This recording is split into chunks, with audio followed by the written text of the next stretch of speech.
કેમ છો ધોરણ 7ના મારા નાના નાના વિદ્યાર્થીઓ? મજામાં ને?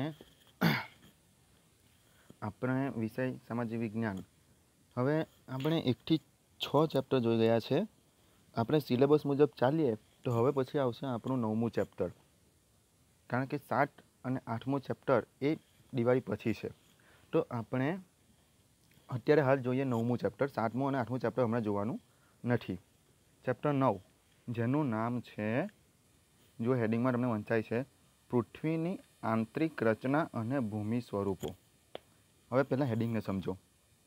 પૃથ્વીની આંતરિક રચના. આંતરિક પૃથ્વી એટલે જેની પર આપણે અત્યારે વસવાટ કરીએ છીએ તે, જે પૃથ્વીનો ગોળો આપણે કહીએ છીએ ને, અર્થ, તો એને પૃથ્વી કહેવાય છે. આપણે જેની પર રહીએ, વનસ્પતિ જીવન, મનુષ્ય જીવન, બાંધકામ, નદીઓ, પહાડો, તળાવો છે ને, ઝરણાઓ, જંગલો, એ જેની પર આપણે રહીએ છીએ એ પૃથ્વી છે. પૃથ્વીની આંતરિક રચના.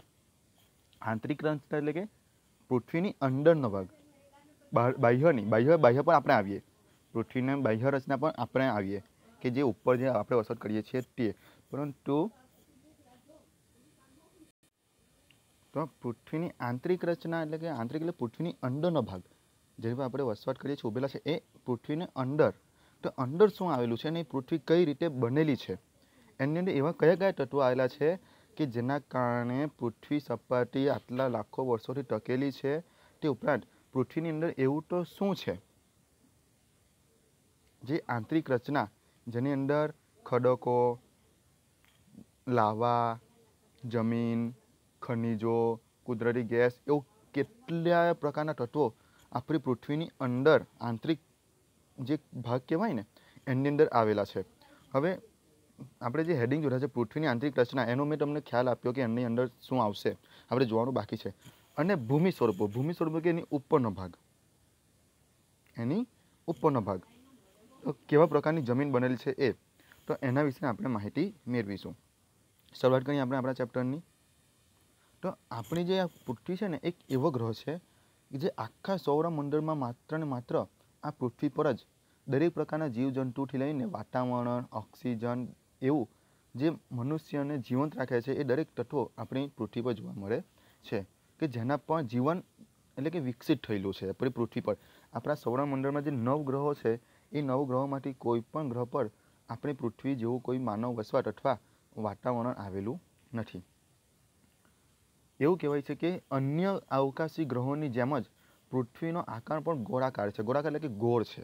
અન્ય ગ્રહો પણ ગોળ છે, અને એવી જ રીતના જ આપણી પૃથ્વી પણ ગોળ છે. અને તેની અંદર અને બહાર સતત પરિવર્તન થતું રહે છે. અંદર અને બહાર. અંદર એટલે કે પૃથ્વીનો અંદરનો ભાગ, પેટાળમાં, અને બહાર એની અંદર પરિવર્તન થતું રહે છે. હવે અંદર તો જોઈએ આપણે તો ખનિજો બને છે, પાણીનું હલનચલન થાય છે, ગેસ, લાવા, એ પૃથ્વીની અંદર પરિવર્તનો થયા કરે છે. તો એની અસરના કારણે પૃથ્વીની બાહ્ય ભાગ એટલે કે જેની પર આપણે વસવાટ કરીએ છીએ તે ઉપરનો ભાગ, એની ઉપર બી ઘણી બધી અસરો જોવા મળે છે. જેમ કે તમને વાત કરું કે સમુદ્રની અંદર જ્યારે ભૂકંપ આવે છે, તો તેના કારણે મોટા મોટા મોજા ઉછળે છે. હવે ભૂકંપ ક્યાં આવ્યો? સમુદ્રની અંદર, એટલે કે પૃથ્વીના પેટાળમાં. પણ એની અસર ક્યાં થઈ? તો બાહ્ય ભાગમાં. બાહ્ય ભાગમાં એટલે કે ઉપર. ચાલો એવા જ ભૂકંપની વાત આપણે જમીન પર વાત કરીએ, તો સમુદ્ર જમીન પર. તો જ્યારે પૃથ્વીના પેટાળમાં જ્યારે અંદરના ભાગમાં હલનચલન થાય છે, તેના કારણે જમીનની સપાટી ઉપર જ્યાં આપણે ઊભા છે, ત્યાં એક પ્રકારની કંપાળી, ધ્રુજારી ઊભી થાય છે. તો એને આપણે ભૂકંપ કહીએ છીએ.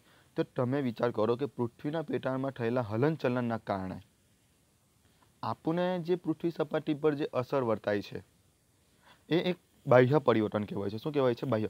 પૃથ્વીના પેટાળ માટે પરિવર્તન થયું જ, પણ એના કારણે જે પૃથ્વી સપાટી ઉપર જે અસર વર્તાય, એ બાહ્ય પરિવર્તન છે. શું તમે કોઈ દિવસ એવું વિચાર્યું છે કે પૃથ્વીના આંતરિક ભાગમાં શું હશે? આંતરિક ભાગ એટલે કે પૃથ્વીના પેટાળમાં, અંદરના ભાગમાં શું હશે? એ શાની બનેલી હશે? કયા કયા પદાર્થો, કેવા કેવા તત્વો એની અંદર આવેલા હશે? નથી વિચાર્યું ને? કદાચ તમે જોયું પણ નહીં હોય.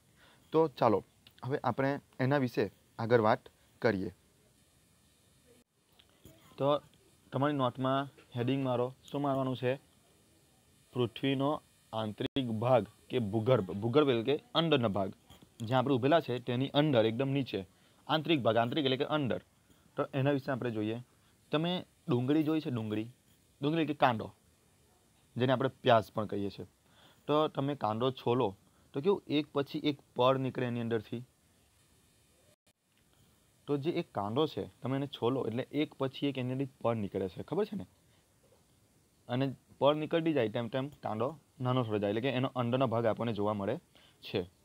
તો આ ડુંગળીની માફક જ આપણી પૃથ્વી પર એક સ્તરથી ગોઠવાયેલી અનેક સ્તરોની બનેલ છે. આપણી પૃથ્વી પર એક પછી એક એવા સ્તરોની બનેલી છે.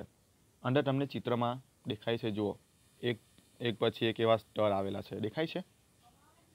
ઉપરનો ભાગ, અંદરનો ભાગ, એની અંદર એમ કરતાં કરતાં અલગ અલગ સ્તરની આપણી પૃથ્વી બનેલી છે. પૃથ્વી સપાટીના સૌથી ઉપલા સ્તરને સૌથી ઉપલા એટલે કયા? તો જેની પર આપણે ઊભેલા છે તે આ ભાગ. તો સૌથી ઉપલા સ્તરને ભૂકવચ કહે છે. શું કહે છે? ભૂકવચ. અને આ સ્તર જે છે એ સૌથી પાતળું સ્તર છે, કારણ કે જમીન એ સૌથી પાતળું સ્તર છે. કારણ કે જેમ જેમ આપણે જમીનને ખોદીએ ને અંદર નીચે જઈએ ને તેમ તેમ પછી ખડકો ચાલુ થઈ જાય. ખડકો એટલે નાના નાના પથ્થરના કણો, ચાલુ થાય. કે જમીન એક પાતળું સ્તર છે. કેવું છે? એક પાતળું સ્તર છે, જેની ઉપર આપણે રહીએ છીએ, ખેતી કામ કરીએ છીએ, બાંધકામ કરીએ છીએ.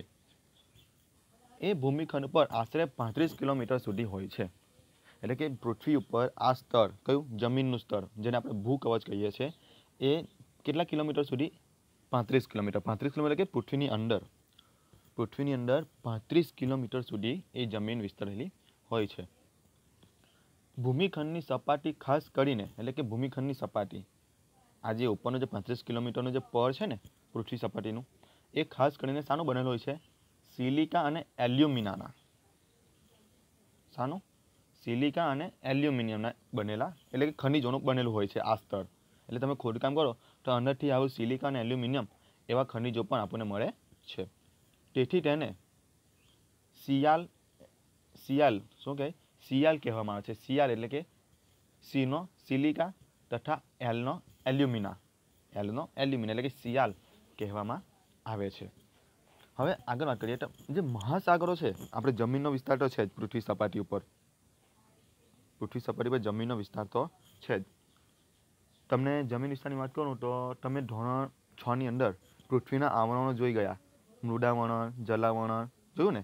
તેમાં તમે જોયું હશે કે પૃથ્વીના ગોળા ઉપર માત્ર 29% જેટલું જ જમીન છે, બાકીના 71% જેટલું શું છે? પાણી, એટલે કે જલાવરણ, મહાસાગરો. તો આ મહાસાગરોનું કવચ મુખ્યત્વે શાનાથી બનેલું હોય છે? સિલિકા અને મેગ્નેશિયમનું. જુઓ, જે રીતે પૃથ્વીનું ભૂકવચ સિલિકા અને એલ્યુમિનિયમનું બનેલું છે, તે જ રીતે મહાસાગરનું કવચ સિલિકા અને મેગ્નેશિયમ. શાનું? સિલિકા અને મેગ્નેશિયમનું બનેલું છે. તેથી તેને સીમા કહેવામાં આવે છે. યાદ રાખજો. ભૂમિખંડ જે બનેલું છે એ સિલિકા અને એલ્યુમિનાનું, એટલે એને સિયાલ કહેવાય છે. જ્યારે મહાસાગરનું કવચ સિલિકા અને મેગ્નેશિયમનું બનેલું છે, તેથી તેને સીમા કહેવામાં આવે છે. સીમાનો મતલબ સી એટલે સિલિકા અને મા એટલે કે મેગ્નેશિયમ. તો અહીંયા સુધી તમને ખ્યાલ આવ્યો? આગળ વાત કરીએ તો આ કવચની બરાબર નીચે કયા કવચની? જો સૌથી પહેલું જે કવચ છે ને, કયું કવચ છે? આ જે કથ્થાઈ કલરનું કવચ દેખાય છે તમને પહેલું ઉપર પટલું જે ભૂમિખંડ કહેવાય છે. શું કહેવાય છે? ભૂમિખંડ એટલે કે પોપરો, જમીનનો પોપરો, જેને આપણે આગળ જોયું કે કેટલા કિલોમીટરની જાડાઈ ધરાવે છે? તો 35 કિલોમીટર જાડું છે. એ પહેલો ભાગ છે પૃથ્વીનો ઉપરનો ભાગ, જેને આપણે જમીન કહીએ છીએ. ત્યાર પછી એ કવચની બરાબર નીચે જુઓ, આ કથ્થાઈ કલરનું જે કવચ છે એની બરાબર નીચે બીજું એક પડ આવેલું છે, જે પીળા કલરનું પડ છે, દેખાય છે? એને મેન્ટલ છે. એ કયું કહેવાય છે? મેન્ટલ. તમને અંદર ચિત્રમાં દેખાતું જ હશે મેન્ટલ, જે આશરે 2900 કિલોમીટર એટલે કે 2900 કિલોમીટર સુધી ફેલાયેલું છે. એટલે કે પૃથ્વીના પેટાળમાં અંદર જેમ જેમ તમે અંદર પૃથ્વીની અંદર જતા જાઓ તો કેટલા કિલોમીટર? 2900 કિલોમીટર સુધી ફેલાયેલું છે. આ પીળા કલરનો ભાગ એટલે કે બીજો ભાગ થયો. પહેલો ભાગ પોપરો છે, જે 35 કિલોમીટર છે. એ 35 કિલોમીટર પૂરો થઈ જાય પછી મેન્ટલ એટલે કે જે ખડકોનો બનેલો છે તે. અને આ જે મેન્ટલ છે એ પૃથ્વીનું સૌથી આંતરિક સ્તર ભૂગર્ભ છે. એ આપણે જોઈએ અંદર ભૂગર્ભ. આંતરિક એટલે કે સૌથી અંદર. જુઓ, તમને અંદર દેખાતું છે એકદમ લાલ કલરનો ભાગ. આ એક તીર જાય છે, જુઓ અંદર છે ને, એકદમ નાનો. એનો આંતરિક ભૂગર્ભ કહેવાય છે. એને શું કહેવાય છે? આંતરિક ભૂગર્ભ. આગળ જોઈએ એના વિશે પણ આપણે જોતા જોઈશું. જેની ત્રિજ્યા એટલે કે જે ભૂગર્ભ ભાગ છે એ કેટલી છે? 3500 કિલોમીટર જેટલી છે. એની ત્રિજ્યા, એક ગોળ આકારનો જે ભાગ છે ને અંદર, એની ત્રિજ્યા 3500 કિલોમીટર જેટલી છે. અને જે ખાસ કરીને નિકલ અને ફેરસ એટલે કે લોખંડનું બનેલ છે.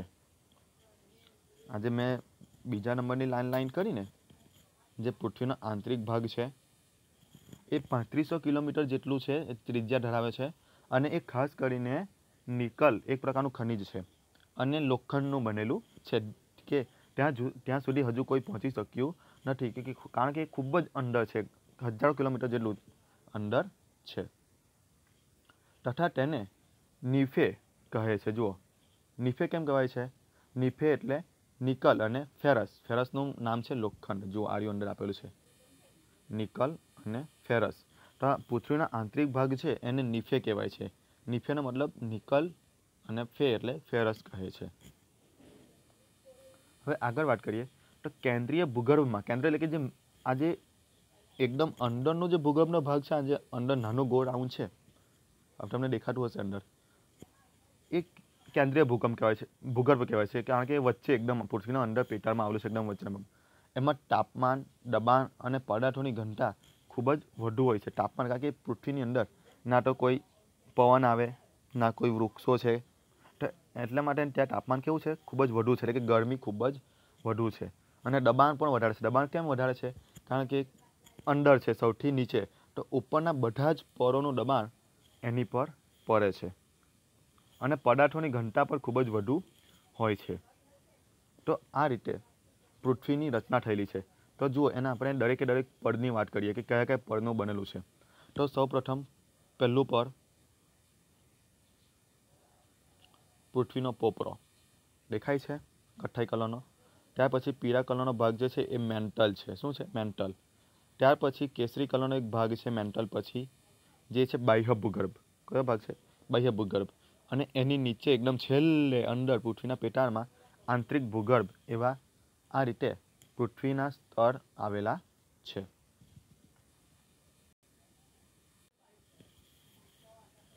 હવે વાત કરીએ ખડકો અને ખનિજો. ખડકો અને ખનિજો કેમ હવે ડાયરેક્ટ એવી જ વાત આવી કે કેમ પૃથ્વીના જંગલો, પહાડો, સમુદ્રની વાત ન આવી? કારણ કે આપણું ચેપ્ટરનું નામ શું છે? પૃથ્વીની આંતરિક રચના. આંતરિક એટલે કે અંદરની રચના. આપણે બાહ્ય સ્વરૂપ નથી જોવાનું, પૃથ્વીનું અંદરનું સ્વરૂપ જોવાનું છે. એટલા માટે ખડકો અને ખનિજો છે એ પૃથ્વીના પેટાળમાં આવેલા છે, એટલે કે પૃથ્વીની અંદર, જેને આપણે આંતરિક ભાગ કહીએ છીએ. એટલે આપણે અંદરના જ ભાગની માહિતી મેળવવાની છે. તો ખડકો અને ખનિજો વિશે જોઈએ તો ખડકના પ્રકારો અલગ અલગ રીતે પાડવામાં આવેલા છે. એના ગુણ એટલે કે એની અંદર જે વિશેષતાઓ રહેલી છે તે, કણના કદ અને તેની નિર્માણ પ્રક્રિયા. નિર્માણ એટલે કે એ કઈ રીતે નિર્માણ પામે છે, એના આધારે અલગ અલગ એના પ્રકાર પાડવામાં આવેલા છે. કોના? તો ખડકોના. હવે આપણે નિર્માણ પ્રક્રિયાના આધારે જ ખડકોના 3 ભાગ પાડીએ છીએ. યાદ રાખજો, લખી લેજો તમારી નોટમાં. નિર્માણ પ્રક્રિયાના આધારે ખડકોના 3 ભાગ લખશો. ઓકે, ચાલો આગળ. નંબર 1, અગ્નિકૃત ખડકો. નંબર 1 લખ્યું, અગ્નિકૃત ખડકો. નંબર 2, પ્રસ્તર ખડકો. નંબર 2, પ્રસ્તર ખડકો. નંબર 3, રૂપાંતરિત ખડકો. આ 3 ખડકો વિશે આપણે માહિતી મેળવવાની છે. આપણે પ્રથમ ખડક વિશે માહિતી મેળવીએ. તમે લખેલું છે નંબર 1 માયરો, અગ્નિકૃત ખડકો. તો એને હવે આપણે વિસ્તારથી સમજીએ અને એને લખવાનું રહેશે. ઓકે, ચાલો. અગ્નિકૃત ખડકો એ શું છે? તો ગરમ મેગ્મા ઠંડો થઈ, ગરમ મેગ્મા એટલે કે જે પૃથ્વીના પેટાળમાં જે લાવા રહેલો છે ને, એકદમ સરકતો, એકદમ આગમાં સરકતો, એને મેગ્મા કહેવાય છે. તો એ મેગ્મા ઠંડો થઈ નક્કર થઈ જાય. ઠંડો એટલે કે જ્યારે મેગ્મા ઠંડો પડી જાય છે, એ આગ ઠંડી પડી જાય છે, તે ખૂબ જ નક્કર બની જાય છે, તૂટે નહીં એવો. આ પ્રકારે બનેલ ખડકને અગ્નિકૃત ખડક કહે છે. જુઓ, મેં તમને કીધું ને કે મેગ્મા એટલે કે એક પ્રકારનો લાવા એટલે કે ગરમ આગ, જેને આપણે અગ્નિ પણ કહીએ. જો અંદર નામ આપેલું છે અગ્નિ. તો જ્યારે આ મેગ્મા ઠંડો પડી જાય છે, એટલે કે અગ્નિ ઠંડી પડી જાય છે, એટલા માટે એનાથી બનેલા ખડકને અગ્નિકૃત ખડક કહે છે. તો તમારે 2 વસ્તુ યાદ રાખવાનું. તમને પૂછે કે અગ્નિકૃત ખડક એટલે શું? તો તો તમારે સીધો લાવા યાદ રાખવાનો. લાવા ગરમ હોય છે મેઘમાં, આગવાળો. એટલે કે જ્યારે એ લાવા ઠંડો પડી જાય ત્યારે એ નક્કર બની જાય છે. તો એને એવા બનેલા ખડકને અગ્નિકૃત ખડક કહે છે. આ અગ્નિકૃત ખડકો 2 પ્રકારના છે, યાદ રાખજો. લખી લેજો. અગ્નિકૃત ખડકો કેટલા પ્રકારના છે? 2. એક તો આંતરિક ખડક અને બીજો બાહ્ય ખડક. એક આંતરિક ખડક અને એક બાહ્ય ખડક.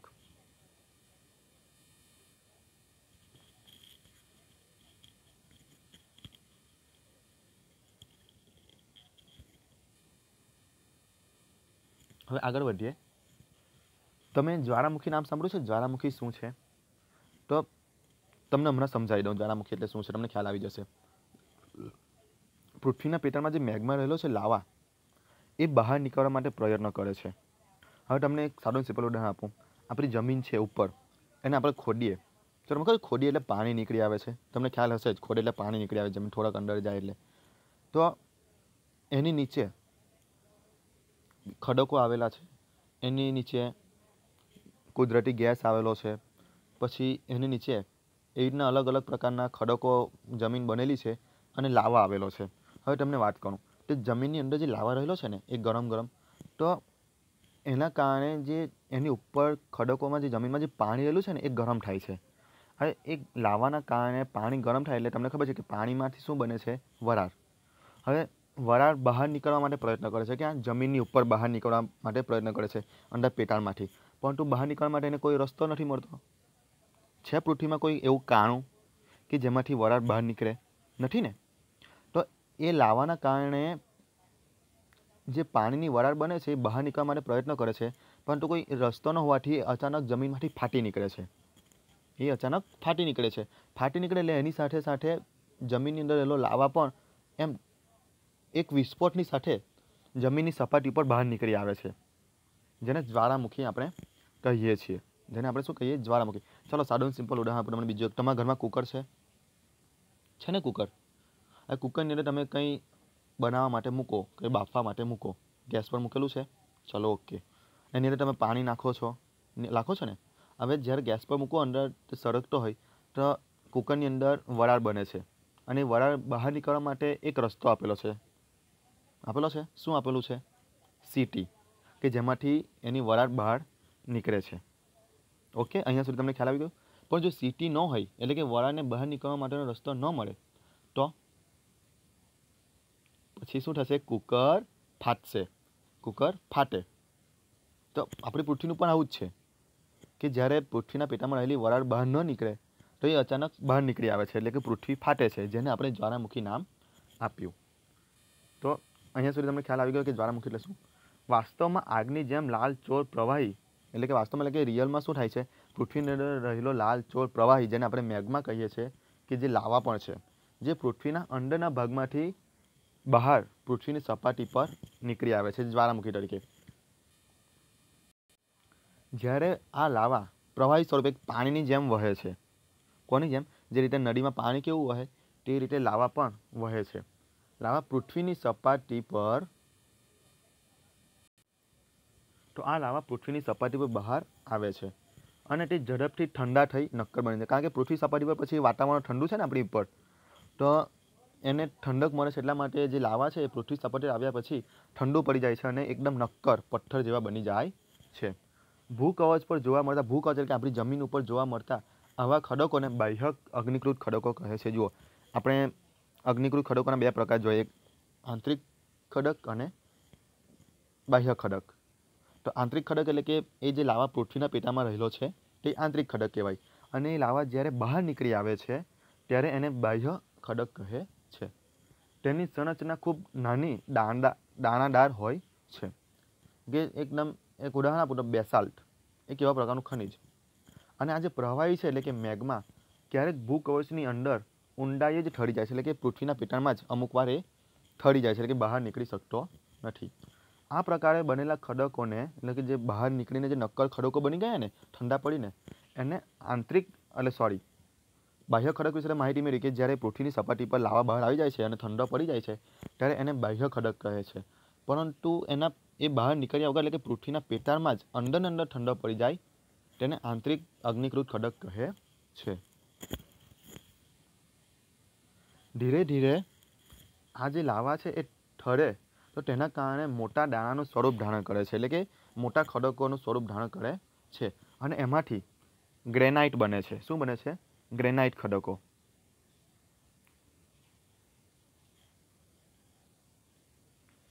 તમને ખબર છે ગ્રેનાઇટ ખડકો ક્યાં વપરાય છે? તો આપણે જે તમે ઘંટી નામ છો ને, ઘંટી, તમે દળનો દળા જાવ લોટ, તો એની અંદર જે ગોળ ગોળ પથ્થરો હોય ને, જે દાણા પીસે છે, એ ગ્રેનાઇટ ખડકોમાંથી બનેલા હોય છે, પથ્થરો.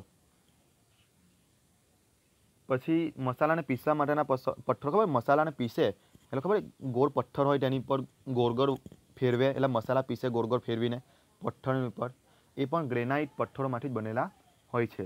તે ઉપરાંત તમને વાત કરું, તમારા ઘરે રસોડું છે, ઊભું રસોડું હોય, તમને ખબર છે એ ઊભા રસોડા પર એ મોટા મોટા પથ્થરો લગાવેલા હોય છે, ગ્રીન કલરના હોય છે, બ્લેક કલરના હોય છે. તમારા ઘરે હશે રસોડાના પથ્થર, જેની પર તમે ગેસ મૂકેલો છે ને પાણીનું માટલું મૂકેલું છે અને બધા મસાલા મૂકેલા છે, પથ્થરો છે ને, એ ગ્રેનાઇટ પથ્થરો કહેવાય છે. કેવા પથ્થરો કહેવાય છે? ગ્રેનાઇટ પથ્થરો. તો વિદ્યાર્થી મિત્રો, આ વિડીયોની અંદર આ હતું આપણું ચેપ્ટર 9નું પાર્ટ 1.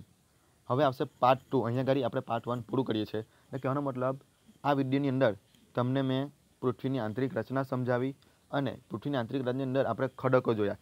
3 ખડકોમાંથી એક ખડકો વિશે મેં તમને માહિતી આપી. કયો ખડક? અગ્નિકૃત ખડક. હવે બાકીના 2 ખડકો એટલે કે પ્રસ્તર ખડકો અને રૂપાંતરિત ખડકો, એના વિશે આપણે નેક્સ્ટ વિડીયો એટલે કે પાર્ટ 2ની અંદર જોઈશું. અહીંયા આપણે આપણું વિડીયો પૂરું કરીએ. આવજો. Thank you.